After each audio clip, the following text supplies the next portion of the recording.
నేను చేస్తే 4 ప్రాజెక్టులు అకౌంటబిలిటీ తీసుకొని ఓనర్షిప్ చేయగలుగుతాను. నేను ఒక 4 ప్రాజెక్ట్ చేయగలుగుతా, టైమ్లీ చేయగలుగుతాను. 10 ప్రాజెక్ట్స్ తీసుకుంటే నేను ఫెయిల్ అవుతా.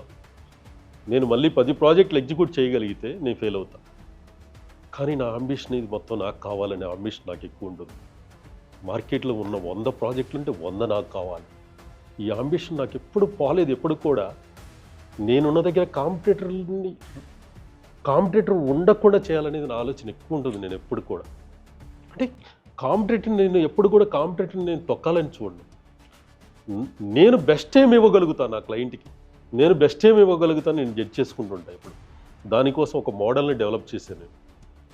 That is model. ఈరోజు ఆ మోడల్ వల్లే ఈ కంపెనీ, ఈ ఆర్గనైజేషను పాన్ ఇండియాలో ఇన్ని సిటీస్లో ఇన్ని ప్రాజెక్టులు ఎగ్జిక్యూట్ చేయగలుగుతాం. That is model.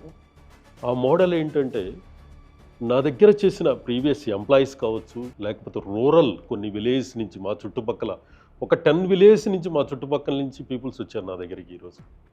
వాళ్ళందరినీ కొంతమంది దగ్గర ఎంప్లాయీ స్కిల్ ఉంటే ఎంప్లాయీని చేశాను, ఎంటర్ప్రెన్యూర్ స్కిల్ ఉంటే ఎంటర్ప్రెన్యూర్ చేశాను, బిజినెస్ స్కిల్స్ ఉంటే బిజినెస్ మ్యాన్ చేశాను. ఈ 3 స్కిల్ని తీసుకొని ఈ మోడల్లోకి తీసుకొచ్చాను. వీళ్ళందరినీ కూడా, ఈ పీపుల్స్ అందరినీ ఈ మోడల్లోకి తీసుకొచ్చాను. ఎందుకంటే నా ముందు కనిపిస్తుంది 100 ప్రాజెక్టులు. ఈ 100 ప్రాజెక్టులు నేను చేయాలి, కానీ ఈ 100 ప్రాజెక్టులు నాకు కావాలి, ఈ కంపెనీకి కావాలి.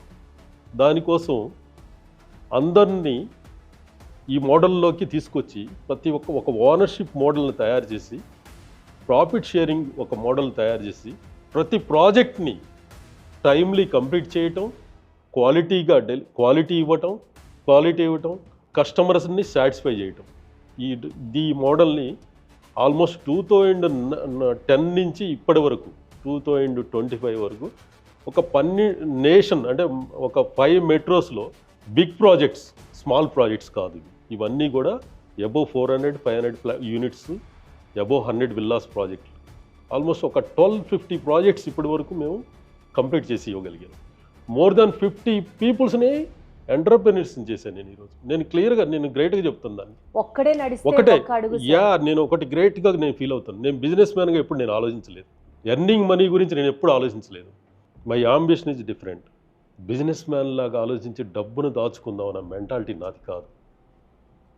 సంపాదించిన మనీ దాంట్లో పెట్టేయాలి, మళ్ళీ ప్రొడక్ట్ని డెవలప్ చేయాలి, దీంట్లోకి చాలామందిని అలైన్ చేసి ఎంటర్ప్రెన్యూర్స్ని డెవలప్ చేయటం, ఎంప్లాయ్మెంట్ ఇవ్వటం, నెక్స్ట్ ఈ నేషన్కి ఒక సర్వీస్ చేయటం అనే ఒక మేజర్ రెస్పాన్సిబిలిటీ తీసుకోగలిగాను.